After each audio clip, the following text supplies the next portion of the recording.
জেসমিনকে আমি আপনার হাতে তুলে দিতে চাই, আমি তাকে রাখবো না। রেসপেক্টলি সম্মানপূর্বক আপনার সাথেই আলাপ করতেছি, আপনাকেই বলতেছি অবশ্যই আছে। হ্যাঁ, ওর প্রতি খুব ছিল, ওর সাথে রিলেশন ছিল, এটা মৃত্যুর আগ পর্যন্ত থাকবে, ওইটাও সত্য।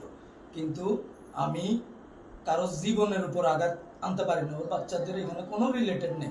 আমি আপনি পর্যন্ত এখনো বলতেছি, তখনও বলতেছি, আপনি কেন্দ্রিক আমার ক্ষোভটা কাজ করে মাঝে মধ্যে।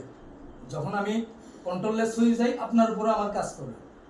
এখন বাচ্চাদের প্রতি এটা আমার ওইটা পর্যন্ত ওইটা অতিরিক্ততা, সোজাগতা।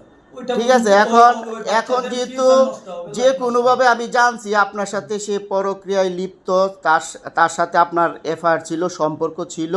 এখন আমি চাচ্ছি আপনারা যারা গণ্যমান্য ব্যক্তি আছে, আপনি স্বেচ্ছাসেবক দল রাঙামাটির ওই যুগ্ম সাধারণ সম্পাদক, সেই হিসেবে আপনাদের সভাপতি যা জাহাঙ্গীর ভাই তাকে বলছি, ওই সদস্য সচিব নাসির ভাইকে বলছি, আমি চাই আপনার সাথে সম্পর্ক ছিল জেসমিনের, আপনি জেসমিনের সাথে কথা বলেন। জেসমিনের বউ বাচ্চা, স্বামী বাচ্চা রেখেও যেহেতু আপনি কথা বলেন, তার স্বামী ধরতে পারছে, আমি ধরতে পারছি, অতএব আপনি তাকে আপনার ঘরে নিয়ে যান, আমি তাকে রাখবো না।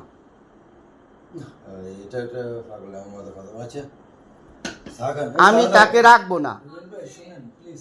আচ্ছা, আপনি আমার একটা অনুরোধ ছোট ভাই হিসেবে বলি, আপনি স্থির হন, বাচ্চাদের কথাটা পজিটিভলি আপনি চিন্তা করে একটা ডিসিশন নিয়ে। আমি আপনার কাছে ক্ষমা প্রার্থী বা অনুতপ্ত ছাড়া কিছু হওয়ার আমি দেখতেছি না। আমি জেসমিনকে রাখবো না, আপনার সাথে সম্পর্ক, আপনি চ্যাট করেন, তাকে মাগি বলেন, তাকে হোটেলের ব্যবসা পাবেন, তাকে যা কিছু পাবেন সব প্রমাণ আপনার মেসেজগুলি আছে, আমি স্ক্রিনশট দিয়ে রাখছি, আপনি ডিলিট করলেও যাবে না।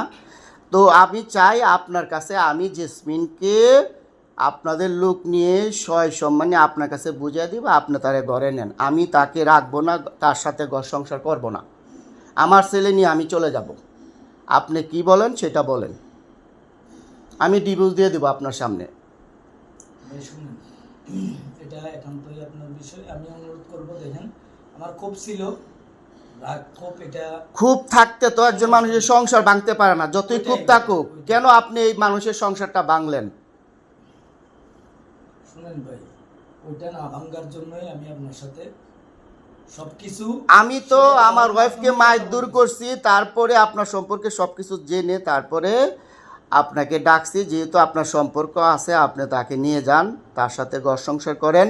আমি তার সাথে 18 বছর সংসার করছি, আমার 2টা ছেলে, একটা এসএসসি পরীক্ষা দিছে এইবার, আরেকটা সামনে দিবে। আমার ছেলেগুলি নিয়ে আমি যাবো গা। আপনি যেহেতু আমার সংসার ধ্বংস করছেন, সংসার নষ্ট করছেন, আপনি জেসমিনকে সম্মান নিয়ে আজকে সবার সামনে নিয়ে যাবেন, আমি আপনার কাছে তুলে দিব। হ্যাঁ, সব কিছু সমাধান হয়ে যাবে, আপনি নিয়ে যাবেন, আমি দিয়ে দিব। তো আপনি কেন একজনের সংসারটা ভাঙলেন? ঠিক আছে, ওইটা কেন ভাঙছি আপনি মানে আপনার কি করতে ইচ্ছে করতেছে ওইটা বলেন, ওইটা সমাধান। আমার সমাধান একটা না, আপনি, আমি উপযুক্ত, আমার সংসারটা আপনি ভাঙছেন, আমার সংসার, আমার 2টা ছেলে, আমার সংসার, 19 বছরের সংসারটা আপনি ভাঙলেন। তার সাথে রাত বিরাত কথা বলে, আপনি যখন বাহিরে বাসা ছিল রাস্তায় আটকাতেন, তার সাথে বিভিন্ন কথাবার্তা বলতেন। আমার ওয়াইফ আপনাকে বুঝাইছে, আপনি শুনেন নাই, তারপরও আপনি মেসেজ করতেন। আমি আজকে আপনাদের হাতে নাতে ধরছি মেসেজগুলি, সেই সুবাদে এখন আমি চাই যে আপনি তার সাথে তাকে আপনি নিয়ে যান, আমি আপনাকে তার কাছে দিয়ে দেবো, আপনার কাছে দিয়ে দেবো তাকে। আমি এছাড়া কোনো পদ দিতেছি না, আপনি নিয়ে যান, আমি সবাই গণ্যমান্য ব্যক্তি দিয়ে আমি দিয়ে দেব। আমি এই নষ্ট বউ নিয়ে আমি আর ঘর সংসার করতে চাই না।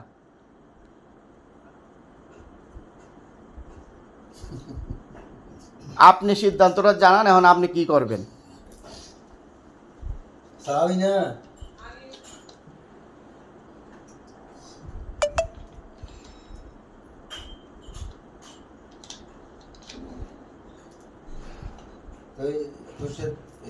बोलो ये है और हमारे दिन राम दराना है ये पर को भी अंदर रहो या कि इतना कोई अंदर बोलेगी